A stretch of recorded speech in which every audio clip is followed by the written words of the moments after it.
गणपति नमः। श्री गणेश की वंदना कर इनके स्वामी शनिदेव तथा श्री राम भक्त हनुमान और उनके स्वामी श्री राम की आराधना कर इष्ट देव का ध्यान कर गुरुजनों को नमन कर अभिनंदन करते हैं आपका वरुण इसको द्वारा प्रस्तुत आज के दैनिक पंचांग।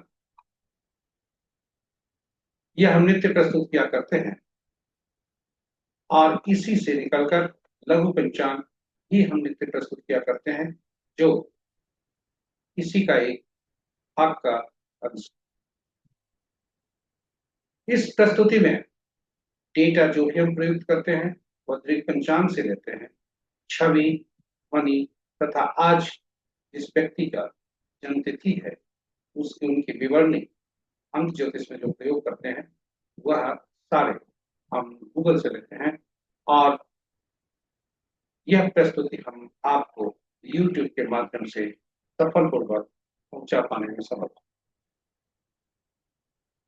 जिस प्रकार पंचांग के 5 अंक होते हैं, हमारे दैनिक पंचांग के 5 भाग हैं और वे हैं। पहला भाग पंचांग मुहूर्त और ग्रहों के गोचर से संबंध रखता है और इसी पहले भाग में से पंचांग मुहूर्त को लेकर आपके सुझाव के अनुरूप हम इस पंचांग का लघु रूप अलग से लघु पंचांग के रूप में प्रस्तुत करते रहे।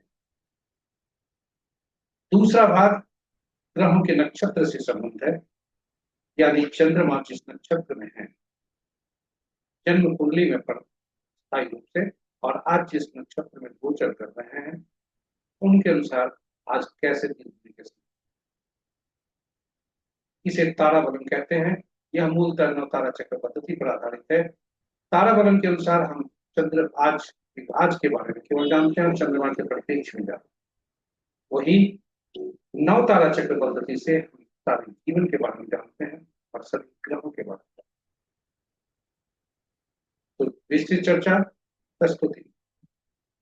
तीसरा भाग जन्म कुंडली में चंद्रमा जिस राशि में है और आज जिस राशि में भ्रमण कर रहे हैं उसके अनुसार राशि के अनुसार आज कैसा दिन है, यह हम इस प्रस्तुति में तीसरे प्रस्तुति में जिसे चंद्र फलम कहा जाता है उससे हम जान पाने में सक्षम। तो तीसरा भाग जन्म राशि के अनुसार आज कैसा दिन होगा, चंद्र फलम।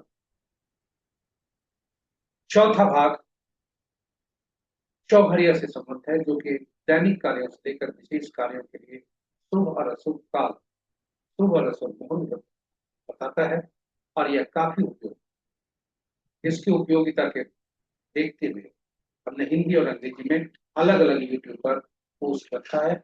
यूटिलिटी ऑफ चौघड़िया अंग्रेजी में और हिंदी में चौघड़िया के विस्तृत चर्चा हम प्रस्तुति में। और पांचवा और अंतिम भाग अंकों के अंक में हम चल लेकर अंकों के साथ खेल कर अंकों के पीछे भाग कर अंक हमारे पीछे ये आते हैं और इस प्रकार हम अपने जीवन यापन करते हैं। किंतु इस खेल में हम यह देखते हैं कि कुछ अंक हमें अच्छी ऊर्जा देते हैं, सकारात्मक ऊर्जा देते हैं, कुछ हमारे लिए परेशानी का सबब है। तो ऐसे अंकों को कैसे पहचानें कि कौन से अंक हमारे लिए परेशानी के सबब हो सकते हैं, कौन से अंक हमारे लिए सकारात्मक ऊर्जा लेकर आ सकते हैं, कौन से अंक हमारे जीवन के संतुलन को बिगाड़ सकते हैं, कौन से अंक हमें अपने हमारे जीवन को संतुलित रख सकते हैं। ये सभी अंक ज्योतिष में अंक इस भाग में अंक ज्योतिष के अनुसार आज कैसा दिन है, वह भी आज अंक क्या बोल रहे हैं आज के बारे में, विभिन्न तिथि को जन्मे जातकों के, ये दोनों प्रस्तुति इसी है। तो पांचवा और अंतिम प्रस्तुति आपके लिए अंक ज्योतिष से संबंधित अंक आज क्या है, अंक आखिर हमारे बारे में क्या बता रहे हैं और आज विभिन्न जातकों के बारे में जो विभिन्न तिथियों को जन्मे हैं उनके बारे में क्या बता रहे हैं। तो चलिए हम आज विस्तृत चर्चा प्रस्तुतियों में करेंगे। इसके पहले कि हम प्रस्तुति के पहले भाग में आपको ले चले, आपसे आग्रह है कि हर प्रस्तुति आपके लिए महत्वपूर्ण होने जा रहा है, कहीं जाइएगा नहीं, हमारे साथ बने रहेगा आदि से अंत तक। यह आपके लिए बहुत उपयोगी होगा।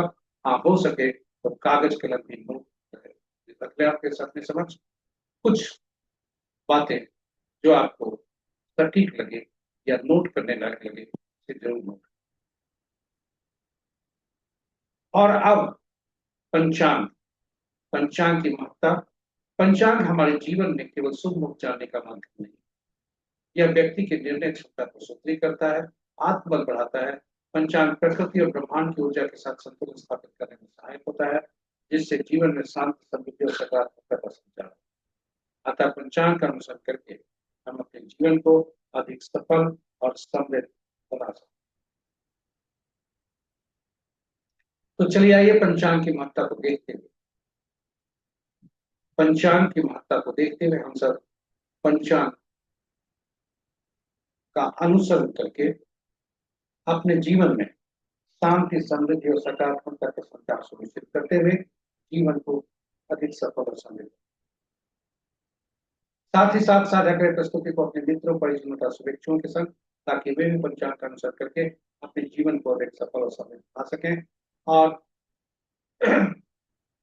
उनके इस प्रयास में हम एक माध्यम बनकर उनके पर, तो चलिए त्वरित गति से आपको ले चलते हैं पहले। जय श्री राम। जय श्री राम। पहला पद, आज का दिनांक 11 अक्टूबर 2025, माह कार्तिक, पक्ष कृष्ण, शाका संवत 1947, विश्व वसु विक्रम संवत 2082, कलायुग का कलयुग का 5126वां वर्ष।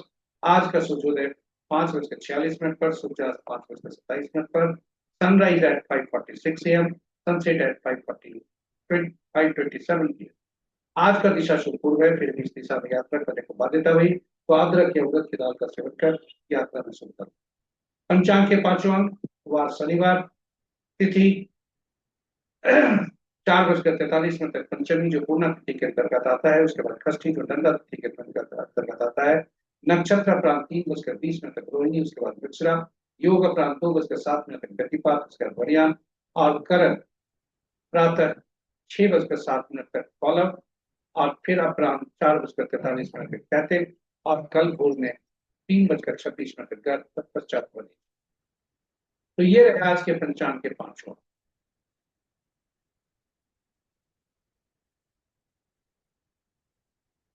इस प्रकार हम पंचांग के पांचों अंग आपके समक्ष रखें। महत्वपूर्ण मुहूर्त में जाने के पूर्व भोलेनाथ को नमन करते हैं और देखते हैं भोलेनाथ का वास आज कहाँ है और शुभता कैसी है। जय भोलेनाथ। ओम नमः शिवाय। जब तक आज पंचमी तिथि है तब तक भोलेनाथ वृषारूढ़ पर सवार हैं, अभिष्ट सिद्धि के लिए काफी उपयोगी। उसके पश्चात भोलेनाथ भोजन पर जाते हैं जो कि पीड़ादायक। तो ये रहे। जय भोलेनाथ। ओम नमः शिवाय। ओम नमः शिवाय।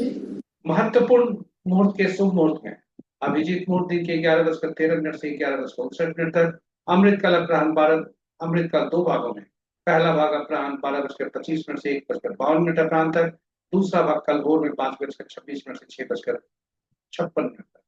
सर्वार्थ सिद्धि और अमृत सिद्धि जो प्रातः 5:46 से अपराह्न 3:30 तक, विजय मुहूर्त अपराह्न 1:33 से 2:19 तक, गोधूली बेला संध्या 5:26 से 5:51 संध्या तक, और निशिता मुहूर्त देर रात्रि 11:11 से मध्य रात्रि 0:01। रात्रि में किए जाने वाले पूजा पाठ, जब तक साधना, तंत्र मंत्र आदि के लिए निशिता मुहूर्त श्रेष्ठ होता है। अशुभ मुहूर्त में राहु सबसे प्रभावी।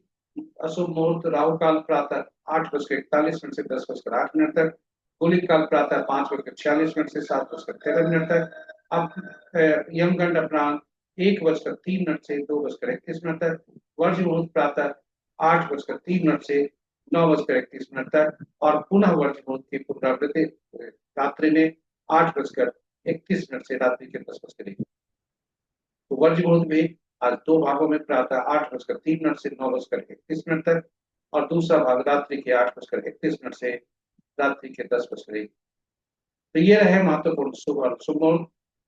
ग्रहों के आकाशीय स्थिति को देखें तो अंश के अनुसार यदि हम ग्रहों को देखें तो बुध बृहस्पति देव वृद्धावस्था में है अंश के अनुसार, क्योंकि ये 18 अक्टूबर को अपना राशि परिवर्तन करने वाला। आज चंद्रमा वृषभ राशि से निकलकर मिथुन राशि में जाएंगे और शुक्रदेव राशि परिवर्तन करके अंश के अनुसार कम अवस्था में, शिशु अवस्था में है, और शनिदेव बकरी होने के कारण कम अंश होकर शिशु अवस्था, शेष ग्रह अपनी मजबूत स्थिति। इस प्रकार मित्र राशि में 3 ग्रह, शत्रु राशि में 2 ग्रह, सब राशि में 4 ग्रह और अपनी राशि में कोई ग्रह। राशि के अनुसार यदि ग्रहों को देखें तो बुध की राशि में 3 ग्रह, शुक्र की राशि में 2 ग्रह, 3 ग्रह, और मंगल चंद्रमा की राशि में कोई ग्रह नहीं, शेष ग्रहों की राशियों में एक एक। नक्षत्र के अनुसार यदि ग्रहों को देखा जाए तो शुक्र और बुध, हाँ, राशि के अनुसार शुक्र और बुध आपस में राशि परिवर्तन कर रहे हैं, क्योंकि शुक्र बुध की राशि में और बुध शुक्र की राशि। नक्षत्र के अनुसार यदि देखें तो केतु शनि बुध के नक्षत्र में कोई ग्रह नहीं है, वे स्वतंत्र।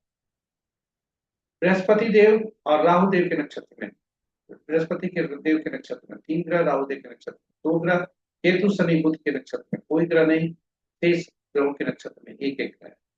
मित्र नक्षत्र में 1 ग्रह, शत्रु नक्षत्र में 2 ग्रह, सम नक्षत्र में 4 ग्रह, स्व नक्षत्र में 2 ग्रह। जो ग्रह स्व नक्षत्र में है वे हैं चंद्रदेव और बृहस्पति। इस प्रकार हमारी प्रस्तुति यहाँ पर, पहले भाग की प्रस्तुति यहाँ समाप्त होती है। आज राशि परिवर्तन चंद्रदेव का है, जो दिन के 10:55 जो अपराह्न 2:24 पर होगा। ये चंद्रदेव का राशि जब वे वृषभ राशि से मिथुन राशि में जाएंगे, बुध की राशि। इस तरह से हमारे दूसरे भाग, पहले भाग की प्रस्तुति समाप्त होती है। दूसरे भाग में आपको ले चलते हैं, जो इसे हम तारा बलन कहते हैं। तारा बलन के समक्ष आपके नक्षत्रों की सूची लगे हुए, हॉरिजॉन्टल कॉलम में जो भी सूची है वह नक्षत्र के चंद्रमा के गोचर से संबंधित रखता है, जिस नक्षत्र में आज गोचर कर रहा है। और तारा बलन के नीचे जो लिखा है, जो वर्टिकल कॉलम रोज है, उसमें चंद्रमा जन्म कुंडली में जिस राशि नक्षत्र में है वह बताता है, और दोनों का मिलान जहां होता है नक्षत्र के अनुसार, यह इसे आज के दिन के संकेत मिलते हैं। हर नक्षत्रों के अनुसार अलग अलग स्थिति बनती है, तो कुल 9 स्थितियां बन सकती है। आज का तारा आपका जन्म, संपत्त, विपत्त, क्षेम, प्रत्यय, साधक, मैदान, मित्र या फिर हो सकता है। और यह यदि संपत्त, क्षेम, साधक और मित्र अति मित्र में हो तो शुभता के संकेत मिलते हैं। वहीं जन्म, विपत्त, प्रत्यय और नैदानी में आज का तारा यदि आपका होता है तो वह परेशानी हो सकता है, अशुभता और चुनौती लेकर आ सकता है। तो सावधान रखें, नए काम का कोई भी शुरुआत इन जो जन्म, विपत्त, प्रत्यय और नैदानी में है उसमें नहीं करें, उसको टालने का प्रयास करें, क्योंकि और शुभ स्थितियों में ही का इंतजार करें। कोई भी जोखिम न ले उपाय के तौर, क्योंकि कोई भी उपाय प्रमाणित हमारे नजरों से अभी तक नहीं, इसलिए हम सलाह नहीं देते। तो चंद्रमा के गोचर से यह संबंध रखता है तारा बलम, और तारा बलम मूलतः 9 तारा चक्र पद्धति पर आधारित है। 9 तारा चक्र पद्धति से हम ग्रहों के बारे में जानते हैं, शुभता अशुभता, जिससे हम आगे बढ़कर दशा महादशा का फल जान सकते हैं, जन्म कुंडली में बैठे ग्रहों के बारे में जान सकते हैं, और जीवन में हमारे साथ मिलने वाले व्यक्तियों के बारे में, उनसे कितना फल, कैसा फल, किस प्रकार का फल मिलने की संभावना है, यह हम जान सकते हैं। यह 9 तारा चक्र पद्धति मुख्यतः इस सिद्धांत पर आधारित है कि ग्रहों के मन नक्षत्र होते हैं, नक्षत्र का अपना फल नहीं, ग्रह के अपना फल नहीं देते, वे नक्षत्र के अनुसार फल देते हैं। अब सब प्रश्न उठता है कि आखिर कौन से नक्षत्र किस ग्रहों के फल देंगे। इसलिए नक्षत्रों को 27 नक्षत्र होते हैं, और 9 ही ग्रह, दोनों को मिलान कैसे किया, तो 27 नक्षत्रों को 9 नक्षत्र के समूह में 3 भागों में बांटकर अलग अलग 3 श्रेणियां बनाई गई। पहला श्रेणी में पहला से 9वां तक नक्षत्र, दूसरी श्रेणी में 9 से 18वां, तीसरे में 19वां से 27, और ग्रहों को महादशा के क्रम में रखा गया। पहला केतु, दूसरा शुक्र, तीसरा सूर्य, चौथा चंद्रमा, 5वां मंगल, छठा राहु, 7वां बृहस्पति, 8वां शनि और 9वां बुध। अब ग्रहों को इस तरह से पहला ग्रह जो हुए, उनको पहला, हर श्रेणी में से पहला नक्षत्र का स्वामित्व मिला, यानी पहला 10वां 19वां नक्षत्र के स्वामित्व केतु के ऊपर। दूसरा 11वां 20वां नक्षत्र के स्वामी तो शुक्रदेव हो गया, वहीं सूर्यदेव को तीसरा 12वां 21वां नक्षत्र का स्वामित्व मिला, और इसी क्रम में चलते हुए 9वां 18वां 27वां नक्षत्र का स्वामित्व बुधदेव को। और सूची इस तरह से आप प्रस्तुत। अब यह सूची में यदि आप देखें तो आपके समक्ष ग्रहों के नाम और नक्षत्रों के नाम तब फलित कैसे करते हैं यह महत्वपूर्ण है। आप ग्रहों को उस ग्रह को देखें जिसमें आज चंद्रमा जन्म कुंडली में जिस नक्षत्र यानी जातक का जन्म जिस नक्षत्र में हुआ उसे उस सूची में से उसे चुने और उससे संबंधित ग्रह को। आज शनिवार है तो हम मान कर चलते हैं कि शनि के नक्षत्र में जन्मे जातक के लिए आज कैसा दिन होगा यह हम देखने का प्रयास करें। शनि के नक्षत्र में जीवन के बारे में पहले जानते हैं कि शनि के नक्षत्र में जन्मे जातक के लिए कौन कौन ग्रह शुभकारी होंगे, कौन कौन से अशुभकारी। तो शनि नक्षत्र पहला ग्रह बनते हैं, और यह शनि में जन्मे जातक के लिए पहला ग्रह जो भी होता है या किसी भी ग्रह के में जन्मे जातक के लिए पहला ग्रह जो होता है किसी भी नक्षत्र में या ग्रह में कहिए तो वह पीड़ा देता है, और वहां से गणना हम घड़ी की सुई की दिशा में करते हैं। दूसरा ग्रह शुभकारी, दूसरा चौथा छठा आठवां नौवां ये शुभकारी होते हैं, और पहला तीसरा पांचवा सातवां अशुभकारी होता है। तो अगर शनि के संदर्भ में देखा जाए तो पहला ग्रह खुद शनि, तीसरा केतु, पांचवा सूर्य और सातवां मंगल ग्रह, ये सभी शुभकारी। वहीं बुध, शुक्र, चंद्रमा, राहु और बृहस्पति ये शुभकारी, और इनकी महादशा का फल शुभ होने की संभावना है। वहीं जो ये पहला तीसरा पांचवा सातवां नक्षत्र जो के स्वामी जो बने उनका जो दशा महादशा का फल चुनौतीदार हो सकता है। उसी तरह जन्म कुंडली में बैठे ग्रह उसी तरह से फल देंगे, और ये पहला तीसरा पांचवा सातवां नक्षत्र के जो में जन्मे जातक होते हैं वो शनि के में जन्मे जातक के लिए पीड़ादायक विभिन्न तरह के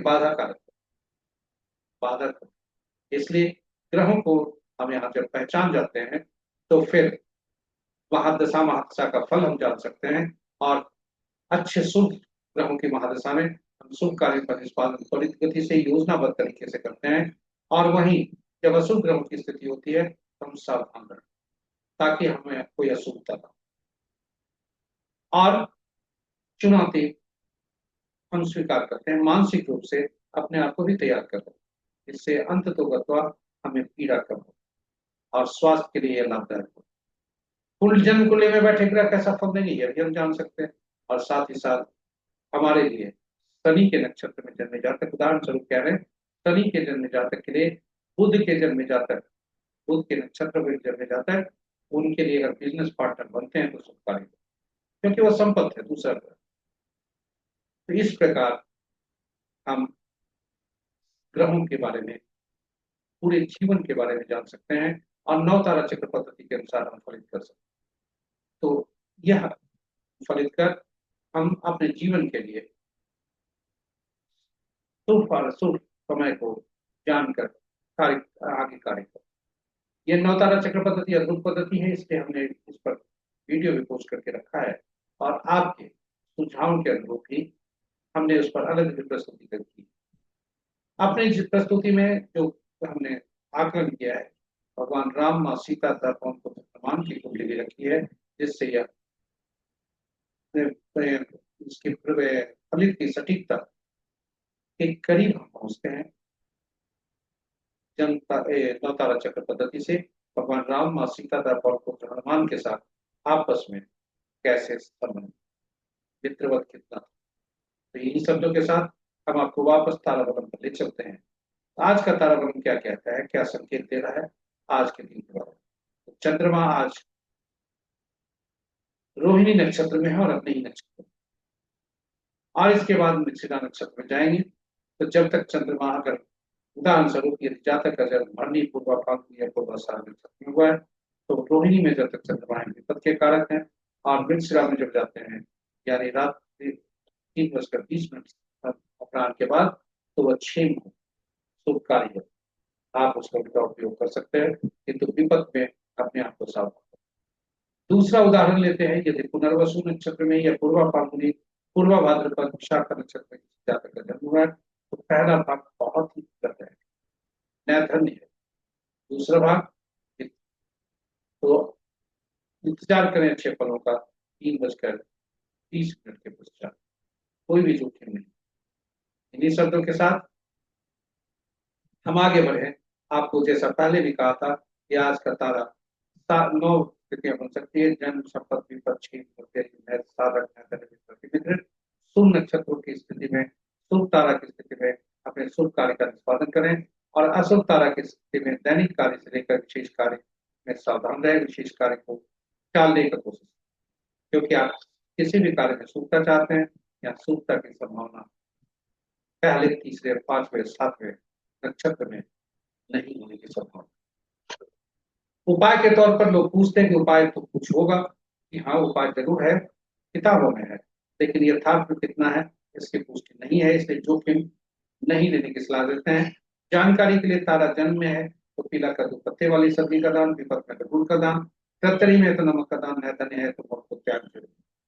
इन्हीं शब्दों के साथ हम आपको आप ले चलते हैं आज के चंद्रमा चंद्र बलम में। चंद्रमा आज 2:24 अपराह्न तक राशि परिवर्तित करेंगे और उसके अनुसार आज कैसा दिन है।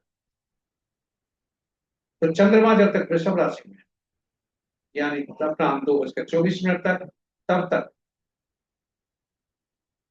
तब तक के लिए वृषभ, कर्क, सिंह, वृश्चिक, धनु और मीन राशि के लिए शुभता के संकेत हैं। और तत्पश्चात जब चंद्रमा मिथुन राशि में आते हैं तो मेष, मिथुन, सिंह, कन्या, धनु और मकर राशि के जातक के लिए शुभता के संकेत है।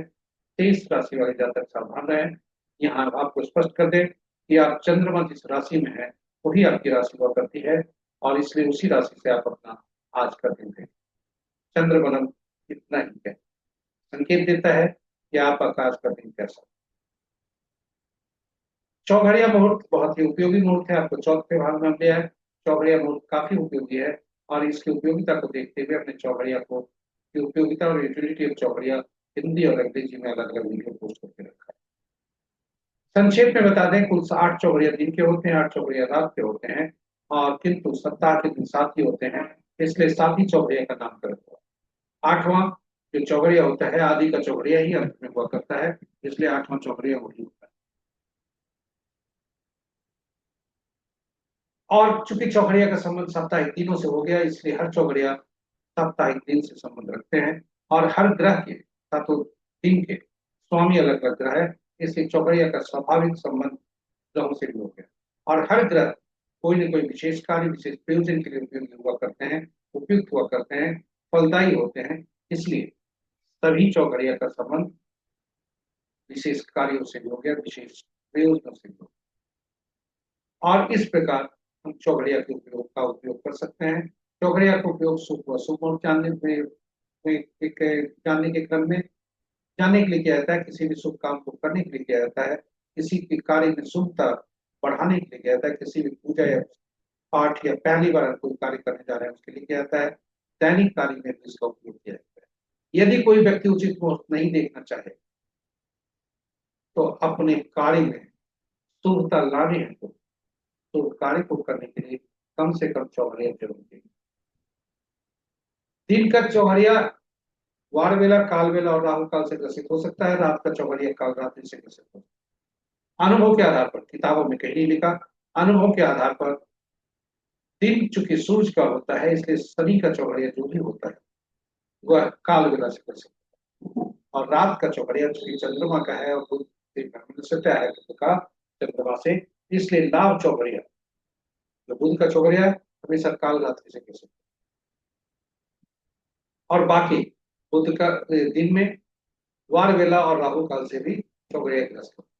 तो अशुभता की स्थिति में उन चाहे जो भी अशुभता से व्याप्त हो उस मुहूर्त को त्यागना चाहिए, उसका उपयोग नहीं करना चाहिए, क्योंकि कार्य में शुभता नहीं है। आज यदि देखेंगे तो आज अशुभता ज्यादा है, क्योंकि शनिवार दिन है, काल चौघड़िया दिन आरंभ है, काल चौघड़िया से दिन समाप्त है, और काल का चौघड़िया काल बेला से ग्रसित है, दो चौघड़िया काल बेला से ग्रसित हो गए। उसी तरह से राहु काल रोग चौघड़िया राहु काल से ग्रसित है, लाभ चौघड़िया बाढ़ में ग्रसित है। रात्रि में लाभ चौघड़िया से रात्रि आरंभ है, लाभ चौघड़िया से रात्रि समाप्त है, और लाभ चौघड़िया काल रात्रि से ग्रसित हुआ करता है। इसलिए दो चौघड़िया वहां भी अचूकता से निकाल, इसलिए कुल 6 चौघड़िया आज अचूकता से निकाल, ये शनिवार को अक्सर। तो अशुभ जो भी अशुभता से निकाल चौघड़िया है उसे त्याग कर शेष चौघड़िया को, इन्हीं शब्दों के साथ हम अंतिम भाग में आ गए, 5वें भाग। अंक ज्योतिष हमारे लिए महत्वपूर्ण हुआ करते हैं, अंकों की भूमिका महत्वपूर्ण होती है। 1 से 9 तक अंक होते हैं जो एकल अंक होते हैं, इन्हीं का प्रयोग अंक ज्योतिष, इसलिए ये चूंकि 1 से 9 अंक के होते हैं, इसलिए इसका उपयोग करना, इसे समझना, इसको याद रखना और इसका उपयोग कर हम करना आसान होता है। 1 से 9 अंक को यदि देखा जाए, शून्य को गणना में नहीं ले जाते। 1 से 9 एकल अंक सिंगल डिजिट अंक देते हैं। 5वां अंक इसका मध्यस्थ अंक होता है जो कि संतुलित करता है शेष अंक को। साथ ही साथ हर अंक के शासक ग्रह अलग अलग होते हैं, इसलिए 1 अंक का सूर्य, 2 का चंद्रमा, 3 का बृहस्पति, 4 का राहु, 5वां का बुध, 6ठा का शुक्र, 7वां का केतु, 8वां का शनि और 9वां का मंगल। और इन ग्रहों को, इन अंकों को विशेष नाम से उनकी उपयोगिता के अनुसार बुलाया जाता है अंकों की दुनिया में। 1 को राजा या सरकार से, 2 को रानी या पार्टनर से, 3 को गुरु या सलाहकार से, 4 को शरारती तत्वों से या नियम तोड़ने वाले व्यक्तियों से, 5 को राजकुमार से, 6 को मंत्री या सुख सुविधा प्रदान करने वाले लोगों से, 7 को धन गुरु या ऐसे व्यक्ति जिन्हें भविष्य में घटने वाली घटनाओं का पूर्वाभास हो, वैसे लोगों से, 8वां अधीनस्थ कर्मचारियों से, नीचे तबके के लोग, समाज के लोग से और न्यायालय से, 9 सेनापति, पुलिस, डॉक्टर और पुलिस। ये रहे अंकों की दुनिया में अंक कैसे हम अलग अलग नामों से जाने। आज की तिथि जो जन्म तिथि लिया है यह किसी महान विभूति का लिया है। 11 अक्टूबर 1942 का जन्म तिथि है और 11-22-33 जब भी आए किसी के जन्म तिथि में या योग करते समय तो आप सोचें कि यह मास्टर नंबर है, पूर्व जन्म से कुछ लेकर गए हैं, कैलेंडर से पवित्र सोल है और यह आत्मा पूर्व जन्म में एक जो काम नहीं कर पाए थे वह इस जन्म में करने को कहती है। तो इनका ड्राइवर 2 है। ड्राइवर मूलांक से निकाला जाता है यानी जन्म तिथि से निकाला जाता है। जन्म तिथि में जो हमें जन्म लेते हैं तो हमें उपहार के तौर पर ईश्वर कुछ अंक देते हैं, वह तिथि के जन्म तिथि के रूप में है, जन्म तिथि, माह और वर्ष। और ये इससे कुछ और अंक निकल सृजित होते हैं जिन्हें ड्राइव पहला अंक तिथि से निकाला जाता है तो वह ड्राइवर होता है। तिथि और माह और वर्ष से निकाला जाता है वो कंडक्टर होता है। ड्राइवर और कंडक्टर का आपस में तालमेल होना जरूरी है और इसलिए ऐसा कहा जाता है कि ड्राइवर और कंडक्टर में दुश्मनी नहीं होना चाहिए ताकि जीवन का बस सुचारू रूप से चल सके। कुछ अंक और इसमें सृजित होते हैं, जैसे वर्ष से केवल हम यदि निकालने की कोशिश करें तो एंजल नंबर या कुआं नंबर निकलता है और माह से वर्ष, माह और तिथि से कंडक्टर निकलता है जो कि जीवन का। इसके बाद कुछ अंक और निकलते हैं जो कि तिथि माह से अचीवमेंट नंबर निकलता है जो कि हमारे आउटवर्ड पर्सनालिटी को बताता है। वहीं तिथि केवल वर्ष से एंजल नंबर निकलता है। तिथि के अंकों वर्ष के अंकों को जोड़कर एक अंक पर परिवर्तित कर पुरुष के लिए 11 से घटाकर और महिला के लिए 4 उसमें जोड़कर अब एंजल नंबर निकलता है। ये सभी अंक काफी महत्वपूर्ण हुआ करते हैं और स्टैटिक होते हैं। डायनेमिक अंक वो होते हैं जिन्हें हम बनाते हैं। स्टैटिक अंक वो है जो ईश्वर द्वारा प्रदत्त है और उसी से कुछ सृजित अंक है। डायनेमिक अंक वे हैं जो हम बनाते हैं, जैसे मोबाइल अंक हम लेते हैं। कुछ अंक हम परिवर्तनशील होते हैं इसलिए डायनेमिक अंक होता है और हम उसे परिवर्तित कर सकते हैं।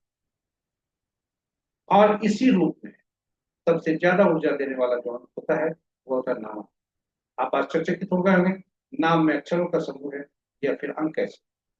उसी तरह से यदि आप देखें नामांक में तो हर अक्षर जो नाम में अक्षर युक्त होते हैं उनके अंकीय मूल्य और उनको अक्षरों को उनके अंकीय मूल्य से बदलकर और फिर तब हम उसका उपयोग उनको जोड़कर और एकल अंक में परिवर्तित कर उसका उपयोग करते हैं या सुनिश्चित करते हैं या ड्राइवर और कंडक्टर का शत्रु है। आज का जन्मतिथि अमिताभ बच्चन जी का है। अमिताभ बच्चन जी को हार्दिक शुभकामनाएं। और उनके नाम को यदि देखें, पूरे नाम को हमने यहाँ नहीं दिया है क्योंकि इस स्थान की कमी है, लेकिन इनका नाम 7 पर जाता है। ऐसे आपके पुकारो नाम 9 पर जाता है। लेकिन कोई भी व्यक्ति अमिताभ नहीं कहता, कोई भी व्यक्ति बच्चन नहीं कहता, ज्यादा लोग अमिताभ बच्चन ही कहते, इसलिए पूरे अंकों को ही यहाँ दिया जाए। और इस तरह से हम देखेंगे देख तो 2 और 7 का संबंध कैसा है। शत्रु अंक नहीं होना चाहिए। ड्राइवर और कंडक्टर से का कोई भी शत्रु अंक नाम का पहला अक्षर या और नामांक या कोई भी भविष्य में अंक जो हम लेते हैं वह नाम ड्राइवर और कंडक्टर का शत्रु नहीं।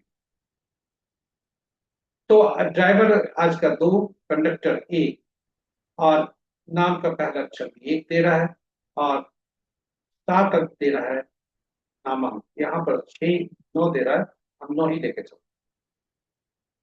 तो आज का तिथि जो इन अंक जो बता रहे हैं या अंक आप देखें तो 2 के जो दुश्मन और नामांक इनका इनका जो ड्राइवर है 2 होता है, नामांक 9 पर जाता है, 7 नहीं है जो कि इनका अमिताभ बच्चन का पुत्र है। इसलिए इनके लिए शुभकामनाएं। नाम और इस यह सूची आपके लिए बहुत महत्वपूर्ण है। जीवन में कभी भी चाहे आप गाड़ी संख्या करें आप दें तो ये उसे भी जोड़ें कि वो गाड़ी आपके लिए उपयोगी है या नहीं है, भाग्यशाली है या नहीं है। तो अगर वो नहीं भी है, केवल शत्रुता नहीं होती ड्राइवर करने। उसी तरह नाम का पहला अक्षर भी आपके जो दुश्मन अक्षर है हर अंकों के वो आपकी समझ। तो नाम का पहला अक्षर ये नहीं होना चाहिए। दुश्मन अक्षर को पहचान और दुश्मन अंकों को पहचान, यह पद्धति बहुत आसान है। आप पहचान कर उचित प्रयास कर सकते हैं ठीक करने। जहाँ तक इनके 84 साल उम्र हो चुकी है, 3 रनिंग एज है जो कि यदि हम कहें जो मूलांक और भाग्यांक से मित्रवत है। और इस तरह से हम मूलांक और भाग्यांक अंक को बोलते हैं वो आपके समझ। अब आपको ले चलते हैं आज का अंक क्या बोलता है विभिन्न तिथियों में जन्मे जाते। तो आज की तिथि 11/10/1942, मूलांक 2, भाग्यांक 3, ड्राइवर 2, कंडक्टर 3। विभिन्न मूलांक के जातक जिनका जन्म विभिन्न तिथियों हुआ माह का और मूलांक 1 से 9 बनता है उनका आज के यदि हम देखें आज का जो भाग्यांक है 3 अंक उससे कैसा सब।